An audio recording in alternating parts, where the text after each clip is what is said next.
वालेकुम। जनाब, हमारे फार्म पे कल ही कुछ रैबिट्स आए हैं, जनाब यासर साहब के। मेरे ख़्याल से मैंने इस नए ग्रुप में भी उनको ऐड किया हुआ है और उनके रैबिट्स में से एक छोटा बेबी और एक ये ग़ालिबन एडल्ट एज में या कुछ 3 साढ़े 3 महीनों तक का बेबी होगा। तो ये एक्सपायर हुआ, तो हम कोशिश करेंगे जानने की कि वजह क्या थी। तो इसके ज़रिए हमें अगर क्लियर होता है कि कोई ख़ास वजह, कोई बैक्टीरियल वजह या कोई जो है टॉक्सिसिटी का मसला है या फिर कोई और सीरियस बीमारी है, तो उसके मुताबिक हम बाकी जो रैबिट्स हैं, इसके साथ जो बाकी रैबिट्स आए हैं जो सस्पेक्टेड हैं, तो उनकी उस हिसाब से हम ट्रीटमेंट जो है कर सकेंगे। तो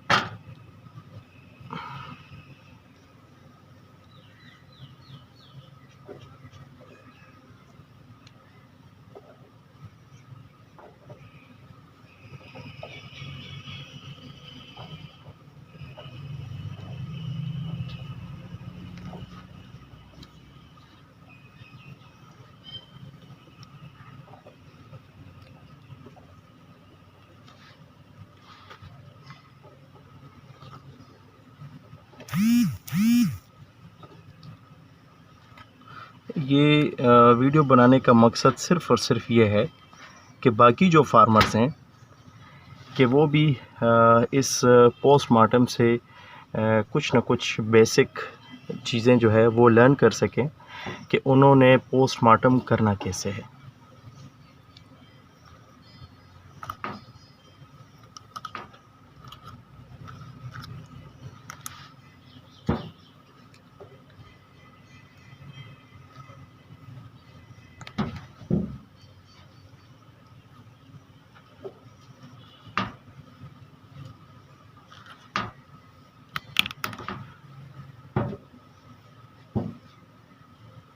अच्छा, तो शुरू करते हैं सबसे पहले इंटेस्टाइन से। इंटेस्टाइन्स में सबसे पहले हमें यहाँ पे ये देखें, ये हमें नज़र आ रहा है, ये अगर वीडियो में क्लियर नज़र आ रहा हो तो हैमरेज हमें दिखने को मिल रही है कि इसको इंटेस्टाइनल से रिलेटेड कोई ना कोई इशू था। लेकिन बाकी ऑर्गन्स भी हमने चेक करने हैं, चूँकि सम टाइम रैबिट्स के साथ एक ही टाइम पे मुख्तलिफ डिजीज़ जो है वो रूनुमा होती हैं, लेकिन उसकी मौत की वजह क्या बनी ये हम जानने की कोशिश करेंगे। और ये देखें, इंटेस्टाइन्स में अच्छी खासी गैस जो है ये डेवलप हो चुकी है और उमूमी तौर पे गैस जो है ये बैक्टीरिया की वजह से, बैक्टीरियल ग्रोथ की वजह से जो है, जबकि खुराक जो है वो प्रॉपर मूवमेंट नहीं करती, उसकी वजह से बैक्टीरिया जो है वो कॉलोनाइज्ड होता है और गैसेस जो है वो डेवलप होते हैं। ये हमें नज़र आ रहा है, ये देखें।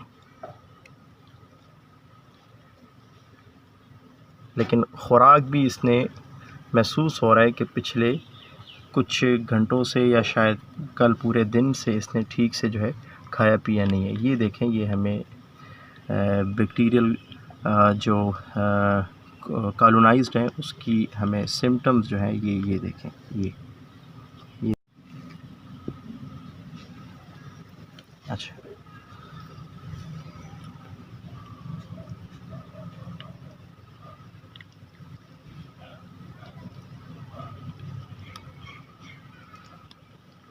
और इस बैक्टीरियल ग्रोथ के सिम्टम्स, जब भी इंटेस्टाइन्स में बैक्टीरियल ग्रोथ होगी तो उसके लाज़मन साइन सिम्टम उमूमी तौर पे हमें जिगर पे, लीवर पे देखने को मिलेंगे। तो अभी इसके बाद हम चेक करते हैं कि आया वहाँ पे इसके कुछ सिम्टम्स वग़ैरह मौजूद हैं या नहीं।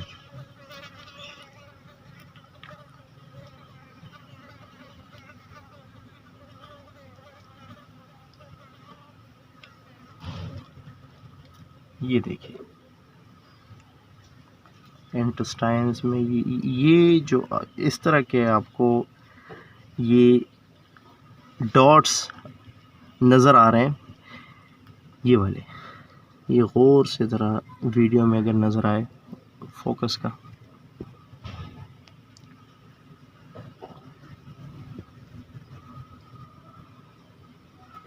ये अगर आप गौर से देखें, इस तरह के सिम्टम्स जो है 2 बीमारियों में आते हैं।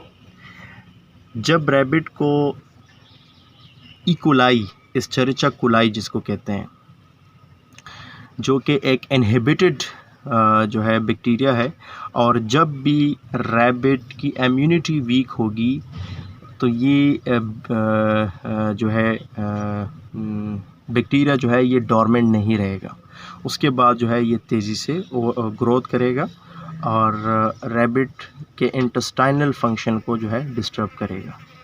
ये देखें। और दूसरा यही सिम्टम्स जो है ये वाले, यही सिम्टम्स उमूमी तौर से एक दूसरी बीमारी है, वायरल डिज़ीज़ है, अल्लाह ना करे कि वो बीमारी पाकिस्तान में हो, जिसको RH-D1 और RH-D2 के नाम से हम जानते हैं,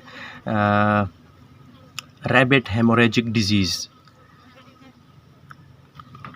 लेकिन फ़र्दर हमें चेक करने के लिए फिर लेबॉरेटरी, तो मज़ीद डायग्नोसिंग के लिए हमें फिर लेबॉरेटरी का सहारा लेना पड़ेगा।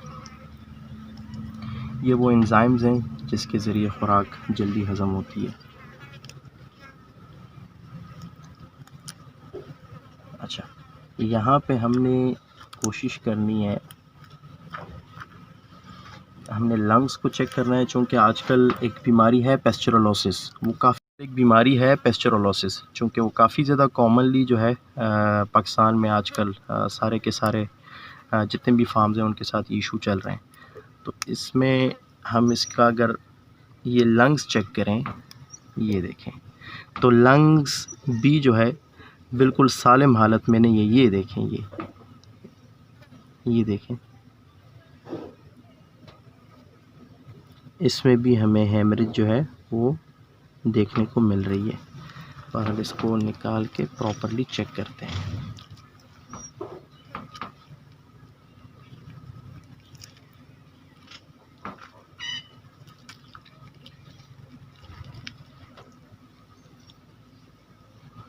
और ये म्यूकस, ये पाइप भी हमने चेक करना है रेस्पिरेटरी। उसके बाद ये हार्ट है, ये हार्ट पे भी जब भी इकोलाई का अटैक होगा तो इससे हार्ट का कलर जो है वो चेंज हो जाएगा, इसका भी काफ़ी हद तक चेंज हो चुका है। और ये हालत देखें लंग्स की, ये जिस तरह पिघल चुका हो, मतलब कि बहुत ज़्यादा जो है लंग्स इसके डैमेज हो चुके हैं। अच्छा, ये जो रेस्पिरेटरी पाइप है इसको हमने चेक करना है।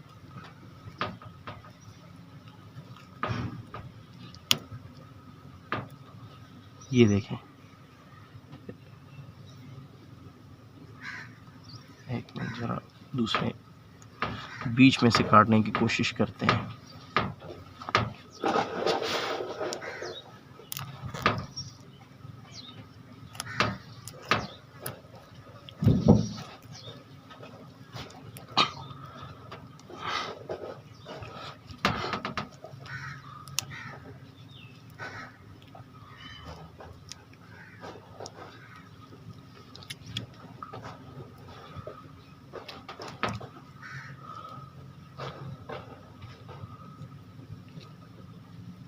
अच्छा, रेस्पिरेटरी पाइप जो है, रेस्पिरेटरी पाइप में सच कोई भी म्यूकस वगैरह महसूस नहीं हो रहा, तो इट मींस कि इसको अगर पेस्चुरोलोसिस, पेस्चुरेला माल्टोसीडा बैक्टीरिया से अगर ये इन्फेक्टेड था भी, लेकिन वो इसके मौत की वजह नहीं बनी, चूँकि सांस लेने में इसको कोई दुश्वारी नहीं थी। लंग्स इसके डैमेज हुए हैं, लेकिन फिर भी इस हद तक डैमेज नहीं हुए कि हम कह सकें कि इसकी वजह से इसकी मोर्टेलिटी हुई है।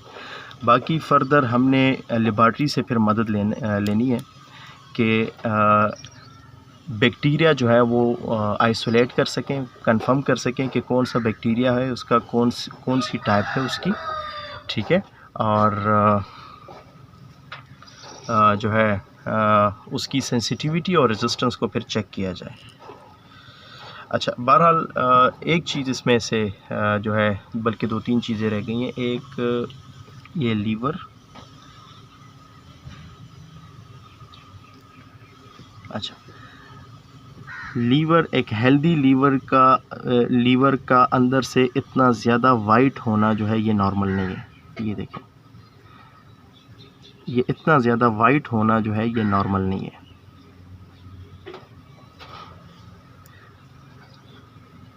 अच्छा, इसके बाद अगर तो हम ये चेक करना चाहें कि इस रैबिट को कोई एनवायरमेंटल स्ट्रेस था या नहीं, तो हमने फिर इसके सर को खोल के इसके दिमाग को भी चेक करना है कि आया उस पे कोई हैमरेज वगैरह तो नहीं थे। मतलब कि स्ट्रेस को चेक करने का वाहिद पोस्टमार्टम से वाहिद तरीका जो है वो इसके दिमाग को चेक करना है, लेकिन वो बहुत ही समझता हूँ कि तजर्बे के बग़ैर ये मुमकिन नहीं है। तजर्बा जिसका हो वही ये काम करे कि एहतियात के साथ इसके सर को खोले कि इसका दिमाग जो है वो सालिम हालत में वो निकाल के उसको प्रॉपर्ली चेक किया जाए। बहरहाल यहाँ पे हमें सबसे जो बड़ा जो मसला नज़र आ रहा है तो वो है जो एक अंदाज़े के मुताबिक इकोलाई में उमूमी तौर से जो है डायरियल प्रॉब्लम बहुत ज़्यादा डेवलप होते हैं, लेकिन ये हमारा अंदाज़ा टोटली गलत भी हो सकता है। यहाँ पे इस वीडियो बनाने का मकसद सिर्फ़ और सिर्फ ये था कि हम अपने रैबिट को मरने के बाद कैसे चेक कर सकते हैं, और मुख्तलिफ़ किस्म के बीमारियों के सिम्टम्स जो हैं वो ऑर्गन्स पे हमेशा जो है रह जाते हैं। चूँकि ये लीवर जो है ये डायरेक्टली कनेक्ट है जो है इंटेस्टाइन्स के साथ, तो इंटेस्टाइन्स में जब भी कोई बैक्टीरियल ग्रोथ होगी तो उसके असरात लाजिम फिर जो है लीवर पे शो होंगे हमें। बहरहाल हमें चूँकि काफ़ी हद तक अंदाज़ा हो गया कि ये इकोलाई है, लेकिन अगर हम कंफर्म करना चाहें तो हमने फिर लेबॉरेटरी ये इंटेस्टाइन्स, ठीक है, लीवर, ये किडनीज़, ठीक है, ये फिर हमें लेबॉरेटरी भेजने पड़ेंगे। लंग्स, इवन लंग से पता चलेगा कि आया वाकई में इसको पेस्टरोलोसिस का मसला था या नहीं, तो ये सारा कुछ जो है लंग से जो है ये क्लियर होगा। उम्मीद करता हूँ बहुत सारे ऐसे भाई जो कि कतराते हैं या पोस्टमार्टम नहीं कर सकते या अंदर से रैबिट को चेक नहीं करते, तो उनका काफ़ी हद तक आइडिया जो है क्लियर हो चुका हो कि उन्होंने अपने जो एक्सपायर शुदा रैबिट्स हैं उससे कैसे वो हेल्प ले सकते हैं कि बाकी रैबिट्स की वो जान बचा सकें। ठीक है, तो हमने इमीडिएटली ये जो कंडीशन है ये टॉक्सिन्स की वजह से भी जो है डेवलप हो सकती है। ये टॉक्सिन्स की वजह से भी जो है ये हैमरेज डेवलप होती है। तो एहतियातन हमने जो इसके साथ जो कल रैबिट्स आए थे इनको एक तो हमने टॉक्सिन बाइंडर भी जो है ख़ुराक में मिक्स करके देनी है या पानी में। इनके साथ जो ख़ुराक है ये हो सकता है कि उस ख़ुराक में कोई टॉक्सिन वगैरह डेवलप हो चुकी हो, अफ्लाटॉक्सिन वगैरह। और सेकंड हमने इकोलाई के लिए जो है कोशिश करनी है कि इन रैबिट्स को सिर्फ़ और सिर्फ फ़िल्टर शुदा पानी ही हमने जो है इनको देना है। और ये जो एस्चेरिचिया कोलाई बैक्टीरिया है इसको ज़्यादा सरप्रेस करने के लिए, इसको किल करने के लिए कुछ एंटीबायोटिक का भी इस्तेमाल किया जाता है, जैसे कि एंड्रोफ्लॉक्सासिन वाहिद एक ऐसा जो है एंटीबायोटिक है जो कि रैबिट के बहुत सारे मसाइल से जो है मसाइल में जो है अच्छा जो है रिज़ल्ट आपको देती है। अच्छा, मक्खियाँ बहुत ज़्यादा हो गई हैं तो इसको स्टॉप कर देते हैं। इंशाल्लाह फिर कभी इस तरह कोई रैबिट अगर एक्सपायर होता है तो इंशाल्लाह दोबारा से कोई वीडियो बनाएंगे। थैंक यू सो मच, अपना ख्याल रखिएगा। अल्लाह हाफ़िज़।